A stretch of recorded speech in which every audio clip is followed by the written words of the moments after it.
हमारे देश की अर्थव्यवस्था तेज़ी से उड़ान भर रही है। उतना ही तेज़ी से बेरोजगारी बढ़ रही है, उतना ही तेज़ी से महंगाई बढ़ रही है और उतना ही तेज़ी से देश की जनसंख्या बढ़ रही है। जनसंख्या इस तरह से बढ़ रही है कि सरकारें परेशान हैं कि इसको कंट्रोल कैसे किया जाए। अगर इसी तरह से जनसंख्या बढ़ती रही तो सरकारें ना रोज़गार दे पाएंगी और ना ही लोगों की आपूर्ति को पूरा कर पाएंगी। इसलिए इस देश को ज़रूरत है जनसंख्या कंट्रोल करने की। जनसंख्या कंट्रोल करने के जो उपाय हैं लगभग 70-80 साल से चल रहे हैं, लेकिन कोई अपनाता नहीं है और भारत में एक तरह से जनसंख्या का विस्फोट हो गया।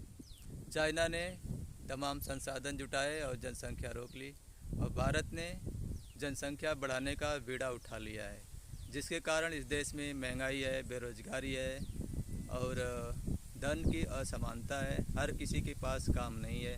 राजनीतिक पार्टियां अपने अपने हिसाब से अपने अपने मैनिफेस्टो को लागू कर रही हैं और सिर्फ चिल्ला रही हैं। एक भी व्यवस्था लोगों के हिसाब से सही नहीं हो पा रही है। बढ़ती जनसंख्या को रोकने के लिए कड़े कानून की ज़रूरत है।